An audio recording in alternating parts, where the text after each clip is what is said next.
Today I will show you how to bring your app from looking like this to this with just 10 design tricks that will bring you from amateur to pro. Let's get started. Okay, so in our file here, the first thing we're going to go over is the base 8 spacing system. Now this right here is basically, instead of using random values for your padding, as you can see over here and over here, you want to use multiples of 8. This makes your padding look a lot more uniform. Right here, I have random values for the top, left, right, bottom. It's all very random. Versus over here, it's consistent on the edges and in between all the text. This keeps your padding a lot more consistent. It's also really easy to remember. If you're making a padding, just either 8, 16, 24, 32, 40, 48, it doesn't really matter as long as it is a multiple of 8. This helps with flow a lot, and it helps make everything feel more readable and a lot more intentional. Now, sometimes you can get away with something like this, but more often than not, the after version is going to look a lot better than the before version. Next is rounded corner hierarchy. When it comes to stuff like pills, medium buttons, and large cards, you want to make sure everything is like scaled to their element size. Everything cannot be the same pixel size unless it's supposed to be the same type of element. You can get away with something like this if all the elements are supposed to be the same, such as tags. But in our actual example here, we want them to be different. For example, this is a button, so we want the rounded corners over here to be different than this over here, which is a pill, and this over here, which is a avatar. This makes it so that your buttons, or basically all your elements, all feel different. They don't feel like the same thing. Over here, I would expect that all the items over here are part of the same group and that they all mean the same thing. This is the same thing as the same type of thing as all of these three. This is a tag, this is a tag, and this is a tag. Versus over here, I know that these three things are different. Now, what those three things are doesn't really matter right now. This is just an example to show you that these corners need to be rounded based on the type of element they are. Our next one is going to be to basically ditch the pure black and white. Now, it works in some cases, like for me right now, I am using a completely black on white background. Because that's just the style that I like to follow for my channel. But more often than not, you kind of want to do softer colors. It makes the app feel more, or I guess let's say less harsh.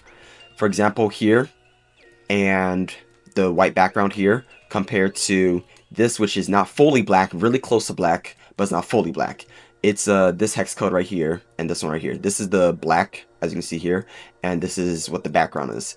And this makes it feel a lot more soft. Now, as you can see, this is more for preference because a lot of design tricks do depend on what you're trying to speak and what you're trying to say inside of your app. And because of that, it really depends. Now, for me personally, I would recommend this for a more lighthearted, softer type of app. Even maybe even remove the borders. But this softer type of design is made for more child apps, software apps, and especially in dark mode. Compared to this side, which is more harsh and I would say is more for contrast, and you want to use this in apps that show important information.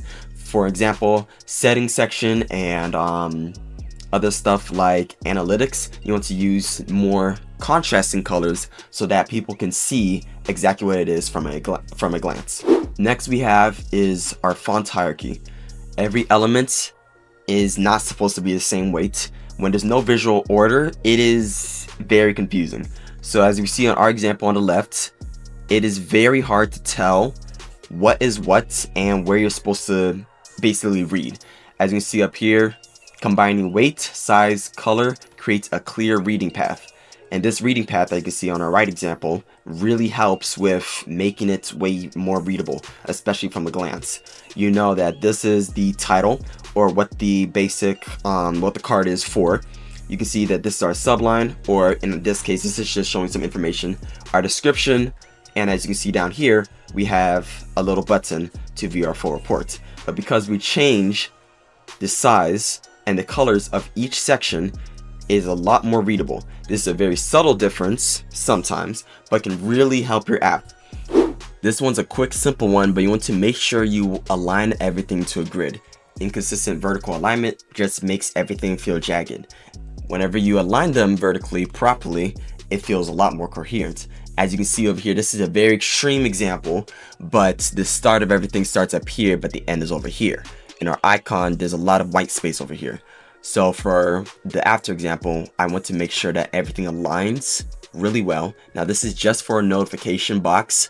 There's a lot more examples that you could look up, but this is one of the ones I see a lot more often, and you want to make sure that you get it right. Next, we have light background versus white cards. If you have a card that you want the background to be white, as you can see on this example, you want to make sure that the background is now also white. So using a softer color, as you can see here, this is the hex code I used, as the background in the over here, these cards stand out a lot more. I also removed the borders because with this, it adds depth by making the colors a little bit different. Over here, you can see that it does technically work, as does a lot of UI, but over here it feels a lot more soft and coherent. Looking from afar, it's a lot easier to tell what you're looking at, which is cards, compared to this side. Now, if your cards are a different color, like let's say your cards are supposed to be this background color, like your cards are supposed to be darker than the background, you want to make sure that the background is lighter. Next one that I myself will have to admit I have been lazy on is to make sure you design all the interaction states. Designing only the default states leaves a half-finished UI. Every button needs a default, hover, active, disabled, and loading states. As you can see, this is what you would normally make. I have my submit button, which was basically my default, my disabled, and my hover.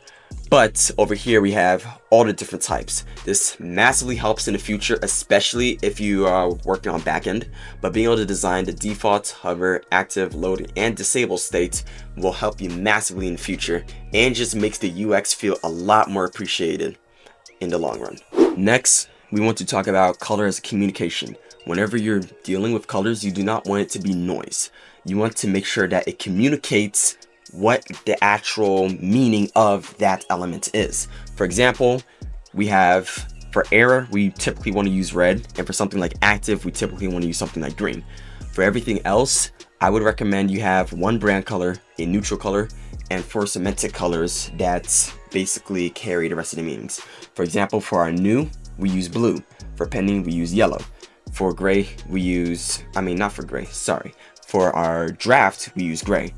Now, there are plenty of guides online where you're able to find what most colors mean psychologically. But stay tuned for my up and coming video where I'll explain in detail what every color means and how to psychologically hack the person's brain so that they click more. Next, we want to talk about shadows. You want to use soft shadows instead of hard shadows. But as you can see, this is more for preference yet again, because sometimes you would want to use hard shadows.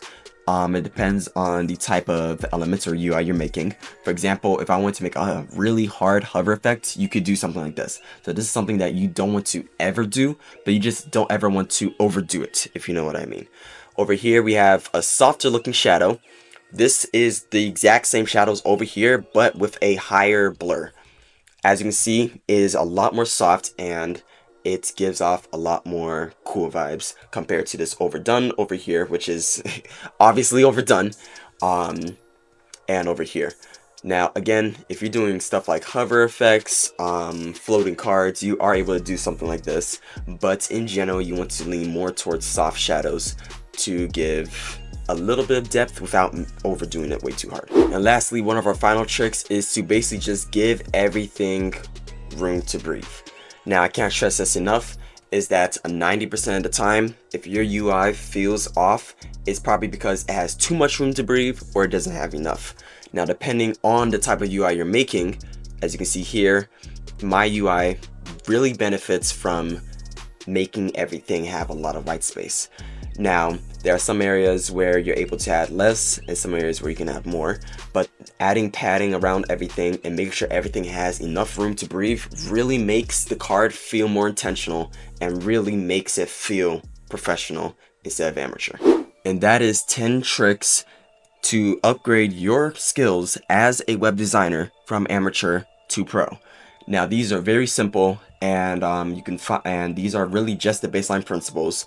But if you're just starting out, you definitely want to know these things. Now you're able to find in the description below a link to this file for free, and I hope that you're able to learn something from it. Now, this is one of my first videos, and if you want to see anything new, anything more, anything specific, please comment down below. I hope you have a great day. Please like, share, subscribe, and I'll see you next time.